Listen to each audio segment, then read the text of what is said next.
Welcome to the 3P framework: people, product, and process. This is the blueprint, the foundation of your business. I'm sure you've heard this described in various ways. This is honestly the way that I found is the most simplistic and the easiest way. So let's dive right in. We all went into business knowing the chances of failure, but did you ever stop to think, why do so many businesses fail, especially in the roofing and construction industry? Within the first 5 years, 50% of small businesses fail due to reasons such as lack of planning, financial challenges, poor employee management, and failure to adapt to market changes. Specifically, about 21.2% of construction businesses fail in the first year alone. So, how do we not become part of this statistic? Having a strategic framework can steer business towards success by providing direction, inspiring employees, and building a strong organizational culture. The first P is people. Too many businesses don't spend enough time on employee development and redevelopment. Our people are the foundation of our success, especially if you're home improvement or any business where you have a sales team. We need to not just develop our team, but continue to develop them on a day-to-day basis. From mindset and belief systems to leadership and team dynamics, every aspect of our team's development is crucial. Let's dive into mindset and belief systems real quick. Sales is all about mindset.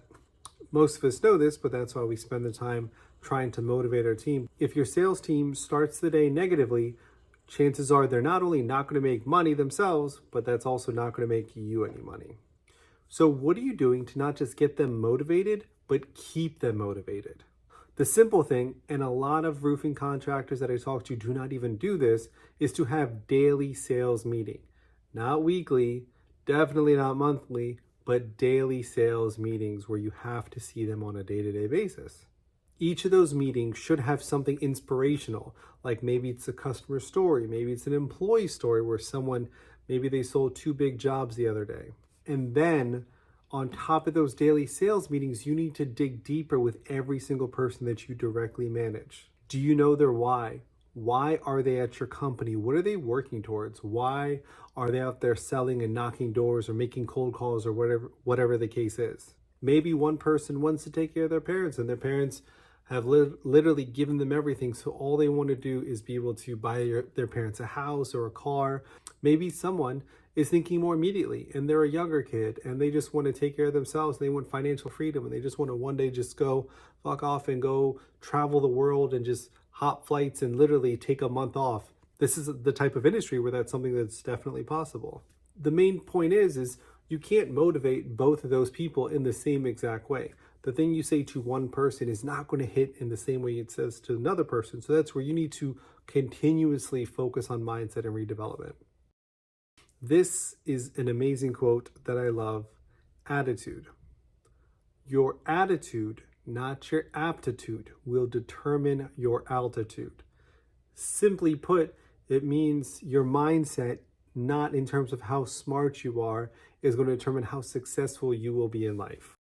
Mission, vision, value. We call them the triad. Your culture should be built on this. This guides your actions and every single decision that you make as a company, ensuring that it aligns with your overall company's goals.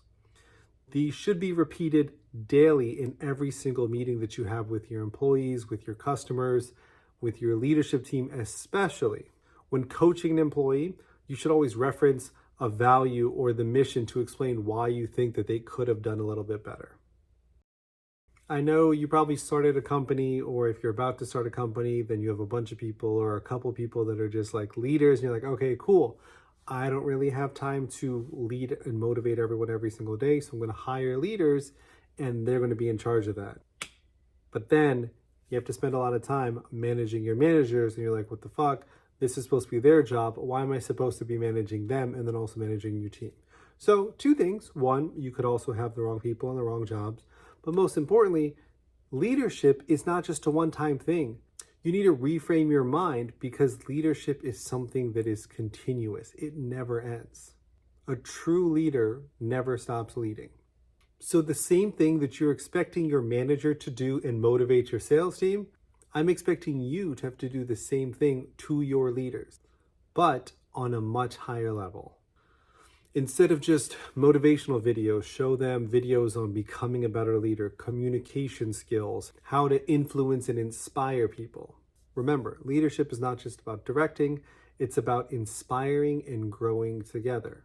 To make things easier, you could always make sure that you have new operating agreements, and regular leadership mindset videos will keep your team aligned and moving forward together. For us, we have a group chat separately just for the motivational videos. We send that, whether it's books we're reading, videos we're watching, and then there's minimum requirements that we set as a leadership team in terms of how many books every single leader has to read every single quarter, how many videos that we need to watch, different subjects that we need to learn about.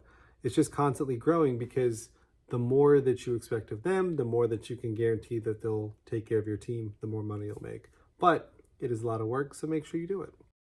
Whether you are a new business or even if you've been around for 10 years, it is super important. Do you have a comprehensive training guide? Not just, hey, go shadow so-and-so for a couple weeks and then do what they do. You have a training guide separately, not just for your sales team, for your office staff, your admin, all the different roles to make sure that everyone is equipped with the knowledge and skills that they need to succeed.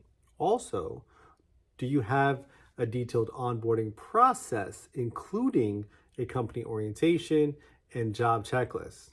If not, hit me up, let me know. We can work together and see what we can do to make sure that your business has a strong and solid foundation. The next P is product. Product is not just the service. For us, it's roofing or siding or HVAC or plumbing or whatever the case is. It's not just a service you're offering, but it is also about how you deliver the service and the quality and reliability and customer satisfaction. So when talking about the product, taking a 50,000 foot view, I think one of the things to focus on is, what is your brand? What are you trying to be known for? So are you the one who's sitting there installing some Tamco shingles, trying to cut costs, not doing code items, and charge homeowners for every little thing? If you're trying to be cheaper than everyone else, people might just start associating you with doing shoddy work, and you want to be known for quality, not just being cheap. I know, especially starting out, you want to try to cut costs as much as you can, but I promise you, you do not want to be known as the cheapest. Trying to have the lowest price isn't always the best plan for a roofing business, and in fact, in a lot of businesses. So sure, it could work out in the short term in terms of you'll win a bunch of projects, but at the end of the year, your profit margins are going to be so low that you're not going to be able to grow, you're not going to be able to expand, and at a certain point, once inflation catches up to you, you probably can't even afford to stay in business. So while it is super critical to think about price, it's more important to make sure that you're doing a great job. A lot of the big businesses in our industry have built their name on just referrals alone. So if you do quality work and great work, over time, you will make so much more money because your name is going to get circulated. People will tell their friends about them, their family members about them. For us, a lot of the commercial jobs that we've gotten in terms of the large churches have just been word of mouth. We don't even really advertise and cold call for so much of them. The ones that we've actually gotten are the ones where it's a pastor talks to another pastor and says, hey, we just got a roof done. By the way, I know your guys' roof is leaking. Talk to my guys. They're great. They'll hook you up. And so far in the past couple months, we've just done 3 churches, not by having to do any advertising. That's why it's also critical to build relationships. I cannot stress this enough. Build relationships with your manufacturers and your suppliers. A lot of the manufacturers out there, they will pay for marketing efforts such as truck wraps, super expensive, but will help your advertising and word of mouth and get you more money in the long run. They also help with company swag, like let's say branded polos or whatever for your team, which can add up in cost depending on how many sales reps you do have on your team. Suppliers, they have loyalty programs in terms of giving you rebates where they'll just cut you a check at the end of the year, which will save you money. And also they can lower their prices depending on how much love you're giving them and if you're just literally only committed to them. So you can save more money by sticking to one supplier and working with your manufacturer than just using the cheapest option off break. The third P is process. I think it is the second most important one. I think people is the most important P, but I think process just has to be right beneath that. Efficient processes are all about making sure everything in the company runs smoothly. So every project finishes on time, stays within the budget, and makes every single customer happy. Kobe Bryant was one of the greatest in terms of his work ethic and his process. Mastery comes from practicing, not just until you get it right, but until you can't get it wrong. So, how do we apply that in our own businesses? Well, being well prepared is the key to avoiding surprises. This means thinking ahead about what could go wrong and planning for it. A lot of times, I hear a lot of contractors talking about, well, there's so many things that we couldn't have planned for. It was an unexpected event. We didn't even know that was going to happen. But I believe, honestly, with enough information, you could literally predict anything and prepare for anything in any industry, in any business. As a business owner, you need to understand that you can pretty much predict everything in business as long as you have enough information. Our natural perspective is to look at it unexpected costs and things beyond our control. But in reality, if we did have enough information, we could have planned for it. For example, the first time we installed one of those roofs above a porch, I'm pretty sure we lost like $7,000. Part of it is because, we didn't know that the rotted wood was there. We didn't know that the support columns need to be changed. We didn't know that the materials needed an extra layer and we underbid the job. There's no way we would have known that until we tore it off, and we didn't want to extend the cost to the customer. Sure, all that to me is just a bunch of excuses though, because after the project, we sat down and figured out, okay, what were those unexpected costs? Okay, how could we prepare that from happening? And the more we did of those, the more profit margin increased because we knew what to expect. Most likely, a lot of the wood would be rotted. We knew most likely that there could also have to change the support beams, and all we did was build out extra items and possible change orders and talk to the customer about that before we started the job, before we collected the first check. Hey, Mr. So-and-so, FYI, I know we're just trying to do the roof and this is what we're telling you is going to do, but once we tear it off, if we see this, this is what your expected cost could be. If we see this, this is what your expected cost would be. So we only took jobs that we knew that the customer exactly was fully aware what the potential costs and outcomes were.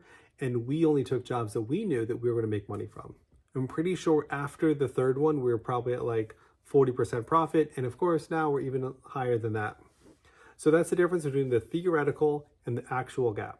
So it's about what is our plan and what actually goes down. If you think a job's going to take 1 week, but it takes 3 weeks, figure out why. And so it's super critical every single time when something bad happens, use this as a learning experience. Write it down. Just have a deep dive with your leadership team, with your production team, or whoever it is to figure out, why did this happen? How can we prevent it from happening in the future? The easiest way to get better at this is to make sure that you have systems and checklists and that they're constantly updated. So you should use either your CRM, spreadsheets, whatever it is, make sure you're tracking your projects. For us personally, we use both. So the CRM tracks different stages, but our spreadsheet is a little bit more detailed and it tracks a little bit more than that. And then you also need sales rep checklists, estimating checklist, production checklist, back office invoicing checklist. Simplify everything to make sure that you stay on budget and deliver value. If anyone out there needs any of these checklists or needs help, just shoot me a message and we'll talk one-on-one. Having a solid process is about making sure you have the right systems in place. Systems help make sure that you can commit to the actions and the traits that will help you hit your goals. For instance, if you have a goal for your sales reps to knock 50 doors a day, how are you making sure that they do that? Are you trying to make sure that you supplement on every single job? Okay. How are you doing that?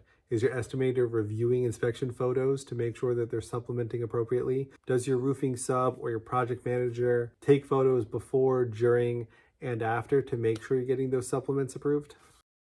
So as a recap, most important thing, take care of your people. It's not just a one-time thing. And don't just hire someone, hire a sales rep and shove them off to someone else and say, shadow this person, do this, do that. And then you kind of just let go once you feel like they're comfortable. Make sure you're doing regular office meetings, daily sales meetings, checking in with your team, and focusing on your people and redeveloping your people on a day-to-day basis.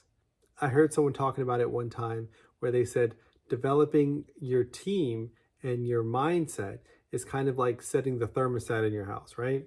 You can't just set it one time and it's good for the entire year. You have to constantly readjust your thermostat depending on what the actual weather is outside. So it's like your people, you need to constantly readjust and readjust and readjust their mindset because they're going through different seasons and changes in their life to where they'll need different levels of motivation depending on what it is. So make sure you're taking care of your people, spending extra time with them. Processes, please make sure, get your checklist, get everything in order to build that foundation so that your company can run super smooth. Once you get your processes in place, make sure you're offering quality product, and then that will help in terms of how you're delivering that product. If you need help with any of this stuff, don't hesitate to reach out, but I will catch you in the next class. Peace.